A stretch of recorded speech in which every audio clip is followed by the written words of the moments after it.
Hello, everyone. This is Todd Talks. I am joined again by the Grandmaster, Mr. Jim Davis of WebDM. We are going to be talking about Unearthed Arcana today. Ooh, yes. Finishing up our conversation from last week with the tremendous UA that they dropped. Yeah, we did not have enough time to fully cover this topic, so you've had some time to digest this, correct? So what is since our last conversation, what has stuck out for you? I think the biggest thing that stuck out for me is just how much of a change a lot of these options are from what we've come to expect. And it's not like a huge change, like, oh my God, what are they doing? But it's like subtle stuff I see as like, I don't know, like I'm trying to think of a quote from, I don't remember who, but it was like, you're not going to need to like buy a new PHP or have to like get on this like treadmill or something of supplements. And so there was like something about like the original PHP classes being sacrosanct. We're not going to go back to them. We're not going to look at them. I don't know. Maybe that's just something I made up, but I like that. That they are willing to look at stuff that's been out now for a few years and see like, here's the ways that we could adjust it or fine tune it, add new features to it, and like I don't know, make those classes fresh to play again instead of if you've played 5th edition for a while, you're not feeling like, oh, I got to have a new class to play because I've already played all of the ones in the PHP that's really interesting. Yeah, I mean, it has been. We are 5 years into 5th edition, so it's nice. It's a good moment to take a step back and have kind of like a bit of a refresh on some things. And I like the extended spell list quite a bit. I think the Ranger's incredibly strong. A Ranger with Smite, first of all, and as people rightly point out, like stacking Hex on top of Hunter's Mark really isn't a big deal at all. And you think about it, and it takes so long to come online anyways. You would what would you, it'd be like what, almost 3rd level before it would, I don't know, plus you have 2 rounds when you're setting it up and you have better things to do, like knocking out your smite. Like knocking out your smites. Yeah, exactly. You're a Ranger with smites. Right? And there's some of those that can be used with ranged weapons. I don't know which ones they are, but I know that there are some of the smite spells where the verbiage on them is like just a weapon attack. Some of them specify melee. So I know that there are a few that can be used for range. I just don't. Now, there are a few that can be used for ranged. Last I checked, I believe those are not them. So this is what I was kind of curious about was the choices of smites for the Ranger. I'm double checking my work here because I always kind of keep track of what smites. Because Warlock crossbows. Exactly. So keeping track of how lovely. Someone was good enough to put a live stream on the front page. Thank you so much. Because I know it wasn't me this time. Searing Smite. Yeah, Searing Smite, I'm pretty sure, is a melee attack. Yeah, that seems like it. That's the one I'm seeing, really. There's one other Smite on there. What? Now they did update this. Oh yeah, see, I just the Blinding Smite is there. Okay, so there was an update to this UA. I believe the Reddit users got onto. Okay. So that might be Searing Smite. This is you make a melee attack, and then is this the same for? I see Blinding Smite. There it is. Yeah, Blinding Smite I think is also a melee. Which is not it's still great to have smites. I'm not going to knock having a smite. Melee Rangers needed some love, and I am happy to see it. So yeah, certainly. I think the other ones are like within 30 feet. Maybe I think they have to be used. So this is where my loosey-goosey house rules get confused with the actual rules of the game, because I was like, oh yeah, or Paladin, throw your shield and smite. That's cool. Yeah. You should be able to, that kind of thing. It is funny to think that they never had Entangle, and some of these, right? But meld into stone is such a rangery thing to do. Revivify is great. You're more support. Obviously, I've talked way too long about Warding Bond and how much I love that. Death Ward, Dominate Beast, Awaken, and Greater Restoration. These are all fantastic spells for the ranger, and even looking at it, like I'm looking at through other subclasses of the ranger now with kind of fresh eyes. It's fun because I was actually asked by my wife about my character, who he was before all the years of, teen angst and everything else. Because I made him like so many times, and she's like, "Well, who was he originally?" I'm like, "Well, I have the character sheet." But she was like, "But who?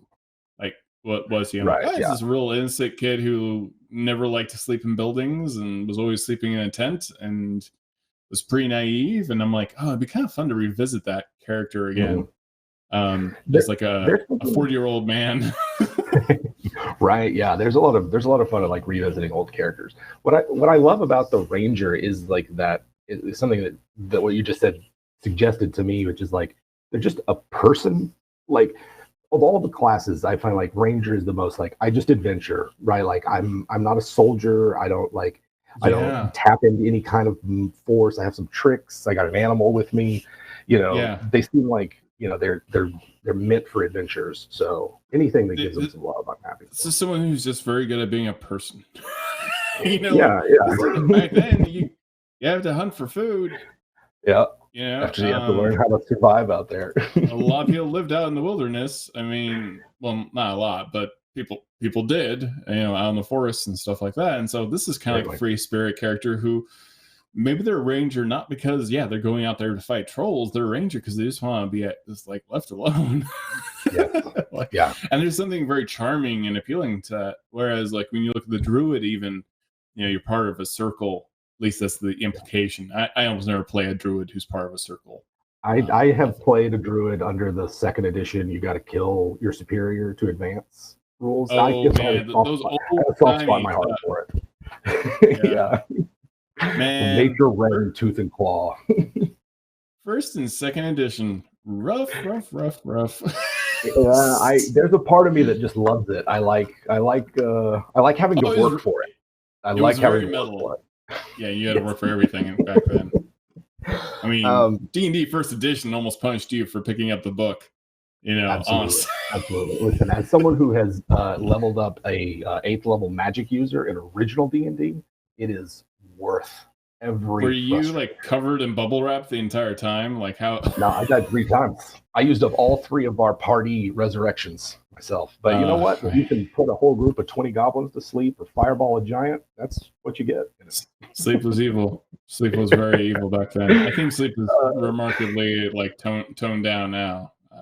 Certainly from what it used to be. But I think like I know we touched on Rangers last week, but one of the things that has stuck with me over the week with the Ranger is for everyone else that had a spell versatility, like they can change up some spells on a long rest. I was kind of like, I feel like it stepped on Wizards' toes. But I like it for Rangers because to me, Rangers like, I don't know, I see their spells less as like necessarily magic and more just tricks they know that happen to be modeled with the spell system. Or at least that's how I usually play it whenever I'm playing a Ranger. So I like the idea of them being able to switch things up a bit whenever they take a nap. Yeah, it's a very tempting.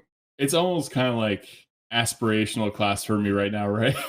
Like anybody who lives in the city, like a Ranger is like, oh, that sounds so relaxing. It is. My wife actually bought me this cast iron tiny grill. It's really for like grilling for 2. And yeah, I love it. And it's just like, oh, I forgot how much I like cooking outside. And in like a giant, what is essentially a cauldron with coals. It like a Ranger sounds pretty cool right now. Do you run into like, this is interesting because this is making me think of a lot of characters, and I think about the characters I typically play. I'm wondering if you have a type, Mr. Jim Davis, of character that you played so much that maybe you got tired of them, even though you love them. Like you love that character.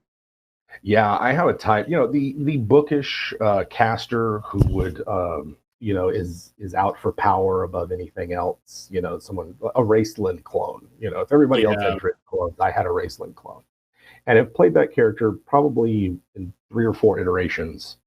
And like the last time I played it, it was I don't know, there was something about it that wasn't very fun. That was just sort of like, I've done this, and every time I do it, it's sort of a little different, but I usually end up just being a power mad kind of jerk wizard. And that's like fun once. And so I deliberately try to play classes and character concepts that I wouldn't normally think of, which is why I use a lot of like random character generation. So I think for the appeal of a lot of people, fashioning their character and connecting to their character in D&D is a big appeal. Whereas for me, I want to show up as a blank slate and figure out who I'm going to play, as opposed to like this. I want to play this specific character. I like figuring it out, sort of like like a block of marble that you chip away and find the statue within. So a lot of sculptors like describe the process of sculpting. I feel the same way about D&D. I want to like just show up with a character sheet or a piece of notebook paper, and like we'll figure out who I'm playing by the end of the session. So I find that's the way to keep things fresh for me. It's very hard for me not to play. When you have the baggage of a character you've been playing since you're 8, it's hard to let that character go. But I also, this is probably why I've kind of adhered myself so much to Doctor Who, especially the recent Doctor Who seasons. Woo, you hit your mic. I'm trying to fix my mic so that I don't keep hitting it. Oh, okay. And you did so by bludgeoning it to death. Yes, I did by bludgeoning. My bad. I'm sorry, guys. But I always liked, if you're familiar with Matt Smith and his connection to Amy Pond, I think he comes back as a Scottish Doctor Who because of his affection for Amy Pond. I think that's why he has a Scottish accent, and they chose a Scottish actor to be Doctor Who after that. And so, because I get the opportunity to kill this character off every once in a while, I'm like when he's at his apex of being a clever boots evil person, like who does he end up being now? When he's just like, I'm done, I'm out. Like exactly. That's a good point about the Doctor, though. I didn't make that connection between Amy Pond and the Doctor. Forgetting. Yeah, I don't. Maybe bloody hell. I don't know why I'm freaking it right now. I was just on a rant about this. Amelia Pond is played by Amy. Oh my god. Anyway, I just saw a movie where I literally was like, why did you kill her off in this film? She was so great in this movie, and now she's not in this movie, and this is not the movie I want. There's a movie with Kumail and the guy who plays Drax in Guardians of the Galaxy. David Bautista. Yeah, David Bautista. So they got this buddy kind of cop movie with the two of them in it, but it starts off with him and Amy Pond. I'm like, first off, I love Kumail, but if you have the opportunity to make a buddy cop film with, with two of the Guardians of the Galaxy, with Karen Gillian and Dave Bautista, don't kill her off. Keep going. No. Keep making that movie. Don't do it. Don't do it. Sorry, random aside from me, because I was like, oh, this movie's going to be amazing. We got Drax, we got Nebula. This is going to be the coolest thing ever. And then I'm like, no, that's not what you're getting. Anything else that's really like stuck out for you? I'm in love with the Warlock stuff. They got to stop giving me Warlock stuff because I'm just going to keep eating up. I love the locket. Yeah. I love the book. It's so flavorful. The book still blows my mind about how creepy it is to get a message. It's like having a Ouija board built into your book. Yeah, I love the stuff. Like Warlock is a class that keeps on giving, and you can see why in the structure of it, the fact that extra layer of options, and then like the interaction between the patron and the pack boon as well, just gives them so many different combinations. So they're just going to keep getting better, I think. Yeah, with these options, like with the increase, I'm glad Book of Shadows is getting more options. Like it was pretty light on stuff, especially considering how much Pact of the Blade had gotten previously and everything else. And you feel like Chain is falling behind any in terms of like the 3 different pack boons? Chain got some healthy amount of stuff. I mean, there was some stuff that I kind of let people do with their familiar anyways. that was kind of like cheating, and there is some of that in this UA where I actually forgot that those things weren't allowed because I like attacking with your familiar. I'm like, of course I'd let you do that, but now that's part of it. The familiar no longer needs to breathe. I never really thought about it because I always thought of it as a magical creature. I always, so it's good to have these investments, but it is kind of funny. Like, it depends on the DM you are, how breaking some of these things are, because I do fudge the rules quite a bit, especially some of this stuff, the more crunchy stuff. But it's good to have it there because I love to play in a crunchy game. Like, if Jeremy Crawford's running or Chris Perkins is running, or any of them, or Kate Welch, I do adore people who just know the rules so well, and I get to be surprised by how much harder this is going to be for me. But like, Talisman is another great option. Like, now you can really, and I'm glad they include this because this matches the Celestial Warlock a bit better if you wanted to play one. Yeah, I didn't really think about that, but it is a much more group friendly kind of thing. That it's good to see that for the Warlock, personally. We have a few. We have some questions. I haven't been keeping. Yeah, we do. Any thoughts? Okay, so we didn't really talk about monks yet, or last week, did we? We really didn't get a chance to talk about monks. I wanted to play a 20th level monk, but like, my monk knowledge is pretty low, and that's part of the reason I subconsciously avoided it. Let's talk about monk. Let's get into monks. I would talk a little bit about it. I've seen it played quite a bit. I have myself not played one, but it's one of Pruitt's favorite classes, and so I've either played alongside him or DM'd while he's playing one. I've always adored the key system for what is essentially allowing you to create magical effects. It's always made me happy. Right. So I like the flavor behind monk, right? I like the idea of someone who's honed their, like, sort of the natural flow of magic through themselves to give themselves these powers, and to the point where they can, like, punch dragons and stuff. They're really it's just a really cool kind of concept, and I think some of these features, is just me looking at them, is like, I can see that like, they're trying to do something with Way of the Four Elements, maybe bring it back up from where it was, so that they get, like, at least a little spin the key and then you can make this sort of bonus action attack, as opposed when you're using your key to cast a spell. So I can see that. I'm not sure yet if that would make, if that makes up for what a lot of people think the Way of the Four Elements shortcomings are. But I'm glad to see them at least addressing it and trying to find ways to make it a more attractive option. Because, like, the idea of a monk that commands the elements and uses them is obviously, like, classic, and it's just sort of it's a shame to see it get sort of picked apart so much. Almost want to play one just to see how bad it really is. Like, it's just one of those things where it's like, how many people have actually played one? How many people have actually sat down with it, and as opposed to just theory crafting and arguing on the internet. It's interesting because I feel like this UA would have been a lot more forgiving for something like the Undying Warlock, which we saw earlier, which is a very specific warlock. The Undying Warlock appeared in Sword Coast, I believe, and you can basically, like, one of your abilities is undead have to, like, make, I think, a wisdom saving throw or some kind of charisma saving throw to even attack you. So you can, like, walk amongst the dead, and they, for the most part, can just, like, they ignore you. I'm like, that is some pretty cool, creepy, flavorful stuff. And it almost feels like that specificity, which I can't say because I'm a grown man. Sure. It kind of feels like it feels appropriate with the rest of this UA that is existing now.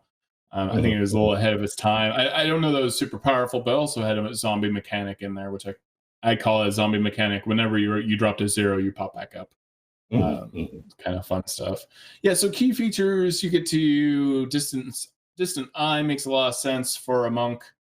Especially if you're making those crazy attacks that you see in any. I mean, I feel like the monk in D&D is very much based off a film portrayal of monks. And so if you're looking for that kind of like impossible shot, arrow shot kind of thing, I think this makes a lot of sense. Or throwing shuriken or whatever, a knife. And I think that it makes a lot of sense if you look at it in conjunction with deflect arrows, because a lot of times that, you know, I think I'm looking right now, but I'm trying to figure out what the range on deflect arrows is. And it's not particularly large, if I recall. I would say it's like 30 feet. And so, you know, someone shooting at you from 120 feet away with a bow, you can't exactly like throw that back at them. That's a good point. You know what I mean? Like that's what I see it as really being a way for. So let's see. Here I am on 20 feet is the normal range with a long range of 60 for. Interesting. Okay, yeah, I like this much better, and that's such a fun ability. It's so flavorful. So layering distant eye onto this as well can make it like way more deadly. Quick and healing makes a lot of sense, of course. That's just a normal thing. I mean, they've actually done studies of people who, like Tibetan monks, who increase their body temperature at will. That'd be really cool. I could even see a monk subclass that's even more about body control than, say, Open Fist is. You know, I can see that, but then I feel like it kind of starts diving into what, you know, like second edition psionics, right? Like when the key points, you start altering your body too much, then I feel like we almost enter into a different class of something. Sure. I think there's like for me, and this might just be my weird brain, I see so many connections between monk and barbarian. Like to me, they're two sides of the same coin. And this is for me. This came out more in like third edition. Whenever I just would rail against the monk because I didn't care for them. Rail against the monk. It's like it's a cover band for Rage Against the Machine. Right. Yeah. I think in third edition I bumped them up to full base attack bonus and a D12 hit die to do that. But to me I see them because they're both very physical in a way that some of the other classes aren't. And so whereas barbarian's tough, they got the resistance, they got a bunch of hit points. I can see like a monk class that's focused more on like energy resistance or again, like holding your breath. Maybe they get like an hour that they can hold their breath for, survive in a vacuum or something like that. Pushing themselves to the limit will be fun. I think quick and healing though from the UA options is one of those weird things because it's like, let me look at it. I was trying to figure out how it interacted with wholeness of body and like which one is sort of the better out of combat healing and which one is the better in combat healing was sort of what I was looking for. So quick and healing is as an action, spend 2 key points and roll a martial arts die, regaining the number of hit points rolled, which you get key points back on a short rest. Yeah. If I'm not, so that's something that you kind of like do all day long if you needed to. And then wholeness of body, where is that at? Oh, now I can't even find it. Now I don't know. I think, did we bring this up last time that all of this doesn't breach 10th level? Ooh. When I'm looking at this right now, I'm not seeing anything that goes above 10th level in terms of enhancing. Do you?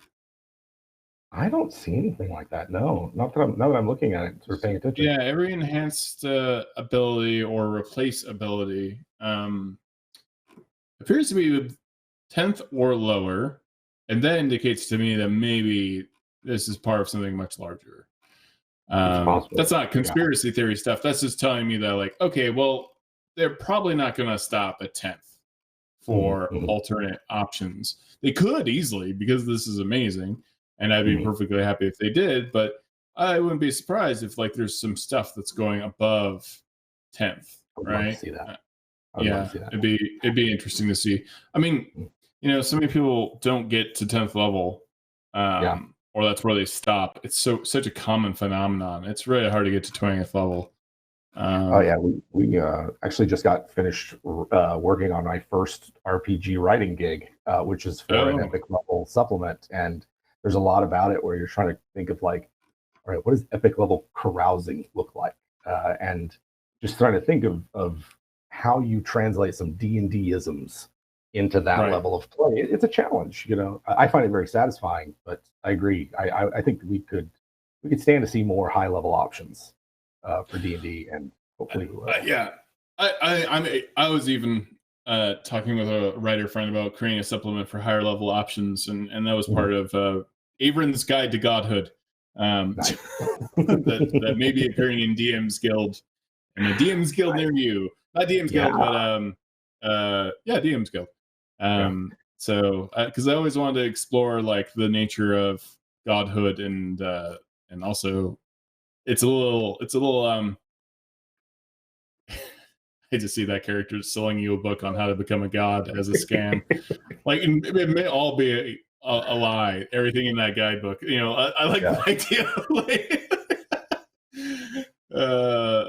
like, well, do all these things to become a lich or a god, and like it's all fake, it's all a lie. It's like selling gold pans to the gold miners, and yes, exactly. Telling you where they'll strike it rich. Exactly. So I found Wholeness of Body finally, and it is in Way of the Open Fist, or Open Hand. I guess to me, they're such like Open Hand is such the classic monk that I forget it has a bunch of the old classic monk features split off from it. So Wholeness of Body is just like finish a long rest. Once per long rest, you can regain hit points equal to 3 times your monk level, which to me seems like that seems like a really good, say, in combat, just like emergency sort of heal. But I guess then quick healing gives all monks access to some kind of self heal, which is kind of cool actually when you think about it.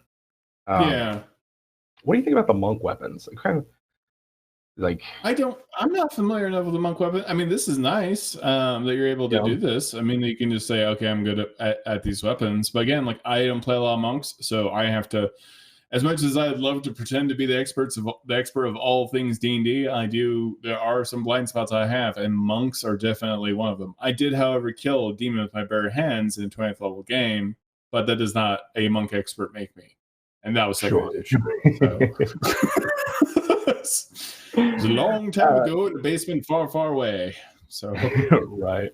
I'm curious. To me, when I first saw this, I thought this might be some kind of patch or something for the Kensai, just because it's like they have a different class of weapons, or at least it seems like they did.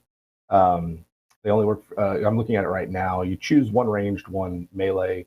They can't have heavy or special, which kind of sucks because I feel like that like a maul wielding monk would be really cool and like fits with sort of the kung fu genre.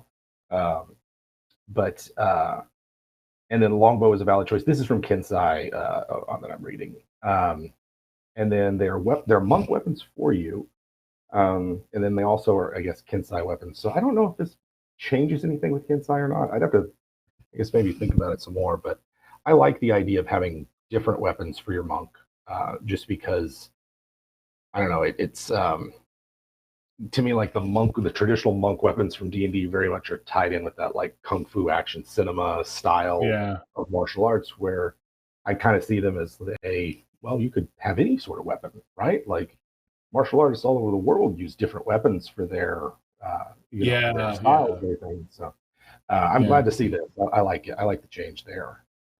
I am considering something very strange for a character of because I like that Stingy Jack myth again of the jack-o'-lantern and everything else, using a flail, using the stats of a flail, but using a lantern as a weapon, and also as a spell focus for a Hexblade Warlock. So when the fight starts, you start swinging it. Wow. But you're casting your Eldritch Blast out of this lantern is cool. Super creepy. I would totally take blind sight on that. I would totally make a character who can't see unless that lantern is lit. I love flaws. I really do. And I think 3rd edition had a great flaw feat system where you could actually kind of buy. I know Star Wars did, certainly. Star Wars, which was being made by Wizards of the Coast at the same time. But I loved being able to like get extra feat points by subtracting from yourself and making something really unique and specific. I do kind of miss that. And very much. The customization board is kind of cool. One thing I was reading about with the monk weapons, it lets you play like a dwarf or an elf monk. Like that was the thing that I had marked on my notes. This feature will say like, all right, I got a dwarf monk. I'm proficient in battle axes. but I can't use a battle axe as my monk Yeah, weapon. because why would you? Yeah. Yeah, Why sort of would you same be with like specific? elves. Yeah, so that I can see that being really cool and allowing at least those sub races that have weapon proficiencies to be like specialized martial artists, like a hobgoblin who picks certain. They can become one of those iron shadows or whatever they are. They can use different weapons. That'd be pretty cool. Yeah, that'd be pretty cool. But yeah, I think the monk added some good stuff. I don't know that we really missed any of the major ones other than monk last week, though.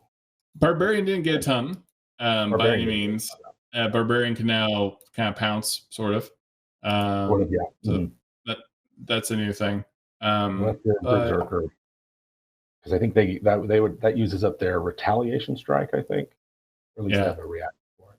I feel like fighters get a lot, and I think that's a good thing. They kind of need it a lot. Yes. So, especially like when you're like looking at playing Rune Knight now, plus this, we talked about this before at length. You can really make it the fighter you want to make, and it's a lot more versatile. So is this 5.5? Are we looking at a 5.5? I don't think this is 5.5. I don't think they would do that. I think 5th edition has such a broad appeal that they wouldn't confuse people with 5.5. They'd be like coming out with League of Legends, 7.8. I think it's just D&D. I believe that's really what it comes down to. Is especially when you've got this many people. I think more people are playing D&D now than ever in the history of D&D.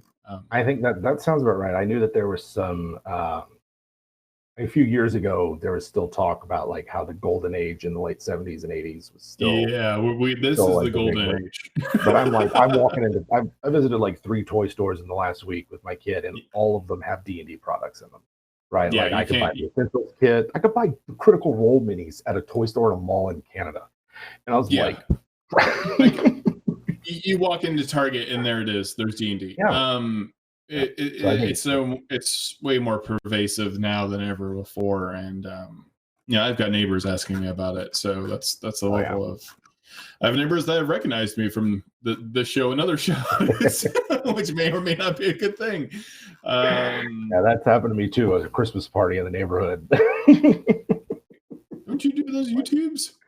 Yeah, it's YouTube. Oh yeah. So I do those YouTubes. Do you have all these UAs that have come out? Yeah. Do you have a favorite now? A favorite class? Subclass, I should say. Yeah, I think I am definitely feeling the Wildfire Druid and the Aberrant Mind. Those are my 2 right now that I'm like really wanting to play. In fact, I made an NPC in my aquatic underwater adventures game that's just like a Aberrant Mind crab centaur person thing. And I actually made them. Their secret is that they that they know it's a game. They've broken the 4th wall, and as an NPC, they know like they know stats. They know that it's a game. They will comment on the player's use of abilities. That's a good ability you should use. That's a gold rated ability. I do that very sparingly because it can break the table eventually. But I play a very Deadpool character who often like he'll bring up Thecco, he'll bring up I remember when Elf was a class. But you remarkably seem to have none. He always have like weird quips like that. First edition slams. Yes, I like to call them. The Undying Rogue is like, I don't know that I've played a rogue up to 15th level, and I feel like I got my rogue, I got it, and don't necessarily want to play another rogue, but I love the idea of the Undying, like just an archetype. So delightfully weird. You are that kind of psychic medium in a way. You're the thing that's like either you're cheating death or you're an agent of death, or you're seeing something that no one else can see. Again, that weird role-playing experience where you tell your friends to tie you to the chair, and then they stab you in the heart, and you're like, let us know what you find out.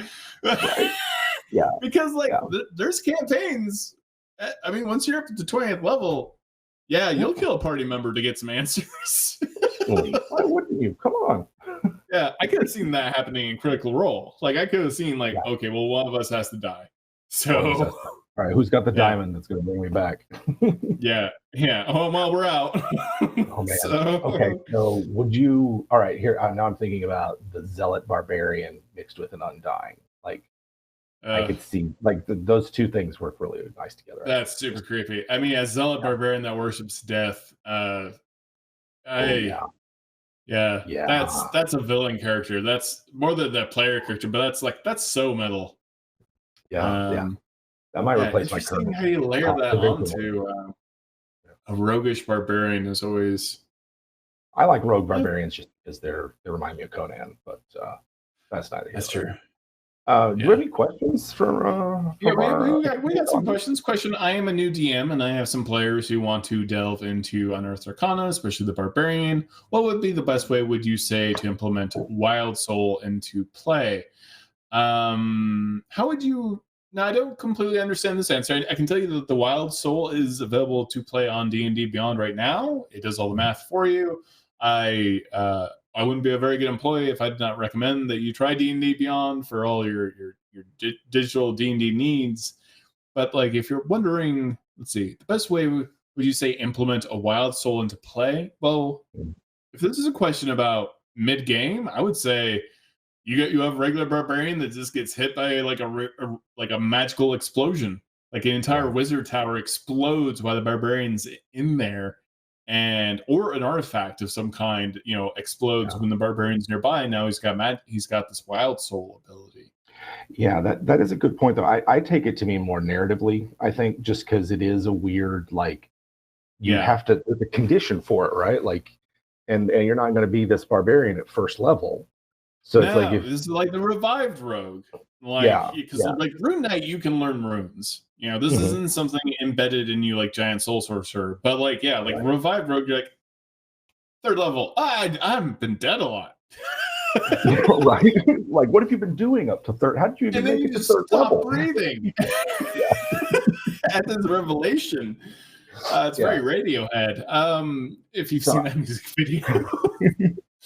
I would to answer the question, like, if I have a player who I know wants to play Wild Soul, then I'm just going to work to arrange and with the understanding that they're not going to try to save their life. Do you know what I mean? Or if that was an Undying, or they're not going to try to like avoid danger or something. And we'll just there's plenty of opportunities in those first two levels to have a weird, just be washed in powerful magic or exposed to something you shouldn't be. If it's that important. It's fun. I think it's an opportunity. I think it's like I relish those moments as a DM. Yeah, and I think there's a lot of DMs and players too who are sort of like, well, aren't we planning something ahead of time when the game's supposed to be like spontaneous and emergent? And I think like you're not planning a whole campaign. You're just planning a single event so that the player has narrative justification for taking this thing. Like that's to me perfectly fine. People are very paranoid about railroading, and I am. I mean, I hate a railroaded game as much as the next person, but I haven't had to experience a lot of those. I think proper railroading is few and far between. Honestly, I think railroading is typically a young person's game, in the sense of like you're just starting out. You're learning to not be precious about your stories, and you quickly learn that chaos to a certain degree is actually the most fun thing in the universe. Oh, sure. And it requires so much less work. It does. Well, I mean, so if you're good at improv, it does. It does. I've had adventures where I've run D&D that had so much improv that I had to put like an ice pack in my head and just be like alone in a dark room because I took so much of my brain power to keep up and to adjust the plot line. But those are my favorite experiences. But I also worry about what it's doing to my brain. Yes. Be interesting to get cat scan during those episodes. We got a question from Ninja Theory. Ashram's, what are your thoughts on spell versatility, making wizards one of the least versatile classes? I think wizards are exceptionally powerful and strong. They are mini gods. They have still great spell versatility Just the other classes get a little bit of it, so I don't find it to really be hurting the wizard at all. Sorcerers need more help, and honestly, so did everybody else. Sure, I think I wish that it was different. Like I get why, and this is maybe one of those things that I would allow just for player to player. You know, like, oh hey, I took this one thing and I just don't want it. Like I never cast this spell, or like took it at 3rd level, cast it once, now we're at 7th and I haven't cast it yet. You know, I think I would let them in that sense. They can already swap them out when they level up, I guess. Yeah. This one's a bit different. This is something I would kind of do as a DM anyways beforehand.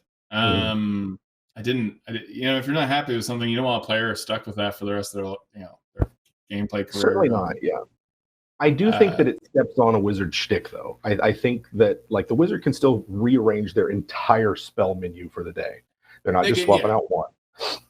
That's the difference. One is not, and certainly you don't have a lot of spells to choose from if you're like a ranger or a paladin or anything like that. Right. But yeah, wizards get to do the whole shebang. I think that's still incredibly powerful, because if they know who they're going to go kill Vecna today, then you know they know exactly what they're killing. They're so specialized if they want to be. Yeah. Like, okay, we're burning trolls today, so let's get let's get fire and acid ready. I think the big difference is that like a sorcerer in theory has access to their entire spell list whenever they use this, as opposed to a wizard who has their spell book, and that's very campaign dependent. And also just to me, it's more thematic than anything. Mechanically, I think it's fine, and would allow it under circumstances. But like to me, thematically, it starts really blurring the line between what a wizard is versus a sorcerer, especially if you consider that spontaneous casting isn't necessarily the sorcerer's bag anymore, like it had been when they were first introduced. I think that's the big thing that it's not a strong objection, but I really don't tend. I think it's a dangerous thing to look at some other classes and subclasses and be like, "Oh, you're taking something away from me." Sure. Oh yeah, that's it. I can be that about anything. I'm sorry, because you could be the roguiest rogue, but wizard casting invisibility. Yeah, like they're invisible, man. Like, like you can be in the shadows and all that stuff, but you're not casting silence. You're not casting, you know, invisibility, and Shadow Monk will just beat you down with that kind of sneak action. So, there are lots of examples of that. Yeah, I don't think it's as bad as it's been in previous editions, where the classes have very, very strong sort of this is my thing that I do, and no one else can come in this lane. And really, 5th edition feels like here are some archetypes, some, you know, for instance, the fact that we've got sorcerers, warlocks, wizards, and bards who are all essentially can fulfill the same role with the right feats and ability selections. They can be the party arcanist, and I think I think the game is better served by having multiple pathways to the same archetypes. So that I agree. It's not just one, and if somebody doesn't like it or they don't, you know, gel with the mechanics, they're out of luck. And I like this because you can have a theme group, because you like Aberrant Mind Sorcerer, and then you have the Kraken Warlock, and then you can have why am I forgetting the Cosmic Warlock? The old ones, the Great Old Ones Warlock, and now you have like a really killer Cthulhu campaign. Yeah, good. You have a really cool cosmic horror campaign. I think if anything, Wizard could benefit from. If I tap into my brain with more spells, like a book of spells, like there are some things that are surrounding magic as an archetype that I don't think that D&D has done well at over the years. And it's not just 5th edition, sort of all of them. Alchemy would be one of those, right? Like alchemy has never been done. When you think about it, it's like, if I don't tie this to a subclass or something, then you're basically opening the door for however much gold I have, that's how many potions I have. And I think that, especially after 3rd edition, where gold just became a way to get magic items, and it becomes sort of an arms race, that you would want to like not have a lot of peripheral things that spellcasters can do. Summoning things would be another one, like keep summoning them and keeping them there permanently, like you used to be able to do with planar binding and the summon spell. So I think if anything, there's just wizardly pursuits that aren't detailed in the rules that DMs are free to add. But to me, they're like part of that that tradition of D&D. I make the D&D. Ring of Sauron, you know. Making magic items, making scrolls, all this path to lichdom, becoming a vampire. You know, there's some interesting areas wizards could go, and explanations as to how some of these magical creatures get created. Raceland had I forget their names, but the creepy, horrific attempts at life that were living at the bottom of the Black Tower in Palanthas. There's some fantastic rules. Yeah, monster creation rules. Nothing. You know, a couple spells in that area would be kind of fun. But you get you are a wizard. I mean, there is nothing you cannot cast. You ultimately can make the deal. I think that if you have a wizard player and they're feeling like, oh man, I really would re-roll sorcerer or warlock or something, then ask them what it is that you could add in and either make such a different character though in my mind. Like I think about being that book smart. I don't know how I switch a wizard character to anything other than wizard unless they're really still a strong archetype. So we got a couple more questions. Todd, are you going to be at PAX Unplugged? I thought I was going to be, and now I am slightly uncertain that I'm going to be at PAX Unplugged. So I will let you know when I do actually know. I need. This year has been crazy and full of lots of things going on. So we already covered monks. Do you guys think we already talked about this.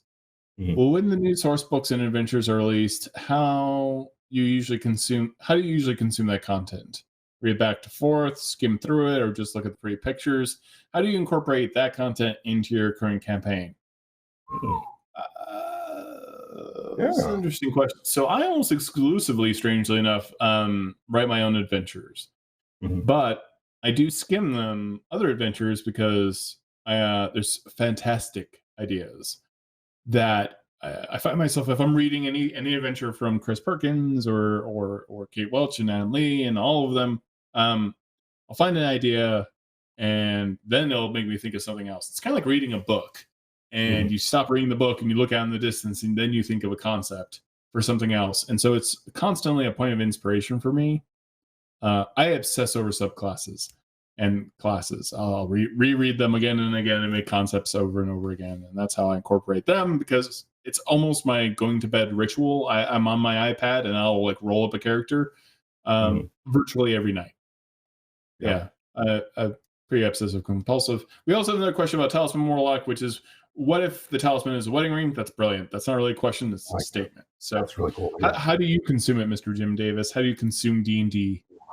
Piecemeal, mostly. When I get a new book, if there's an appendix or any appendices, that's usually where I'll start because I find that as a homebrew DM, most of the cool stuff that's where monsters are, magic items. If there's like a special system or something. So, for instance, Descent into Avernus, like reading through the devil contracts, the infernal contracts and the like, to me, I was like, man, this needs to be in the warlock section of the the PHB kind of thing. And immediately incorporated. I was like, yes, this is how it works. I'll build off of this. Similarly with like Ghosts of Saltmarsh, I skipped right to of Ships in the Sea section where it's like this meaty chunk of how to run aquatic adventures and nautical campaigns. And my first thoughts were making notes in the margins of the book of what I would change, how I would do differently, just how I would adapt it to my homebrew. So that's usually what I do. And then I will go through and read the adventures, looking for the things that Todd was talking about, just NPCs, situations, mechanics, anything that inspires me. With Descent into Avernus, I spent like 3 hours writing up a set of just hex crawl rules for it, where I was like, I love the locations here. I like what's going on, but like it needed like a structure, an overall sort of meta structure for it. And so I was like, all right, well, here's what I'll do when they're in town. Here's what I'll do when they're out in the wilderness. Here's how I will simulate the fact that there's all these other warlords out here doing their thing. And sort of like, it's a living world. It's the doorstep of hell that suffers invasions and the influx of the other lower planes and the like. It's a dynamic place. And so usually that's what I'll do. I'll get inspired by what I find missing if I was going to run this adventure, and then write it in the margins or type up something and just tuck it in, even if I never use it. It's just sort of there. So yeah. I think the last one I've run as is was probably the Horde of the Dragon Queen. I think every other one I have mercilessly hacked apart. I have definitely stolen a great deal from Descent into Avernus. There's a lot of meaty, super fun stuff in all of that. Oh yeah, I wouldn't not pay for a supplement of all of the things that have occurred in adventures when it comes to like airships, when it comes to because you have an airship in Storm King's Thunder, I believe, and you've got the airships in Penny Arcades, Acquisitions Incorporated, and we've got the War Machines and Descent into Avernus, and kind of just putting them all together in like a vehicle supplement would be pretty cool with like different horses. I used to eat that stuff up in second edition and third edition. I would just like go to town on that stuff. I remember the the guide to elves and the guide to dwarves, that kind of stuff would be cool. But it would be cool to see all these rules. Maybe that's an idea for whatever this book is that they're working on for Unearthed Arcana. Is maybe they actually put all these vehicle rules all together in one book that's a little more accessible for like Adventures League. Yeah, and it's also for that as well, right? Because then it's all in one volume. And you don't have to split it up. But I'm very much, I'm in the minority of D&D customers as a customer of D&D, in that I mostly want just DM focused products and the like. Like I as a player, I am happy with the 4 base classes that are in the basic rules. Like that's just sort of, I will take that fighter champion and make him whatever I want, or that thief rogue. But for the DM side of things, I want things that make my life easier. I want things that create processes for something that's otherwise just whatever I feel like. So I use NPC reactions, where the first time you meet an NPC, I roll 2d6, look at the old table, and that will determine sort of like, are they friendly, indifferent, or hostile? And then I'll use the section in the DMG to determine how I should proceed from there. But I think a lot of DMs would just be like, oh, this is how they are. Like they'll just like pull something off the top of their head or write it down, whatever inspires them. I love being inspired by the dice and a process that helps me reach a decision. Is almost being inspired by some random math. Interesting. Yeah, I'm surprised, right? Like I'm not surprised if I go, oh yeah, this NPC doesn't like you. This is why I like to magically. This is why I like to randomly roll magical items that people will find and start. Yeah, because I feel like my choices are boring, because I do know what the campaign is and what's going to happen next, and that makes it less fun. Like I like treasure being totally random. So I usually do a 2/3 random to 1/3 picked. There's at least 1 or 2 items on any list that's like, I want this in the campaign. I want Wings of Flying, so that someone in the party has on-demand flight, so that I can include certain challenges. Yeah, or sometimes there's a few turds. Like sometimes you get like the Cloak of the Manta Ray, and you're like, we're an airship campaign. Or an airship, right? Sometimes it'll be something. It'll be something that's like, I want to see what you'll do with this really powerful but niche magic item. Like, what are you going to do with a cubic gate at 8th level? And turns out a lot of fun stuff. But I had a Norse mythology game invented around that. They had a bracelet that if they threw it and they thought of anywhere they wanted to go, they teleported to that location. They opened up the portal, and so lots of things can go wrong with that, because intent is super important. When you cast it, when you use a magical device that powerful, it creates more adventures than not than safe times. So I was like giving them a wish at first level. There's something very exciting about giving a wish to low level, like first tier adventurers. Just try it if you've never done it and see what happens. So Beyond Heroes is starting tomorrow. I am super excited for kind of the reboot of that show. Speaking of which, yes, those adventurers have dealt with Wish at very low levels, and I love breaking D&D. I made one of them 20th level. I believe at like 4th level. So one of them had existed for so long that they became 20th level because they existed in a tiny little demi-plane and popped out 20th level. And, I've done time travel with Chris Perkins always tells you, don't do it. And I do it. Do it. I like time travel. I know there are people who hate it and people who love it, and I love it. So I managed with time travel to arrange for the players to become the bootstrap paradox for the campaign villain. So it's like campaign villain shows up, they fight him, then they, in the process of fighting him, I was like, oh, this is a good moment where maybe this is where this guy becomes the villain, and then he's coming back. It's just I love messing with it. It's fun. I like it to get messy. I made one of the players, and this is a character that I had as well, but I made one of the players a closed loop. So I knew that they would be going back in time. Nice. And to the point where what they thought was happening and who they were interacting with, they thought they had been basically yelled at by Odin himself. One of them was playing a Valkyrie, Brave Domain.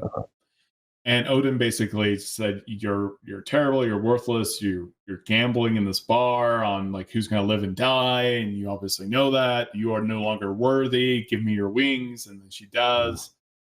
Turns out it was Loki. They are presented with the opportunity to go back in time by the Norns. They go back in time, and she, without me pushing her, the wizard's like, wait, the warlock, my wife, is like, wait, what if I cast illusion, disguise self on her, or like an illusion on her to make her look like Odin? And so she literally redid the speech that Odin had said to her, and before Loki ever got there, got her to give her own wings back to herself. Oh yeah. And so that's the level of, it was the perfect time loop. And then also one of the characters they had found actually dead and revived her. She died in this exact time loop and got knocked back like almost a mile into the air and fell into the river and flowed back down the river, and she has no beginning or end. She always dies. And she always gets revived. So she has no source. She doesn't exist in the universe. That character has a closed loop of life and death. They are an anomaly. And I love that stuff. I love time.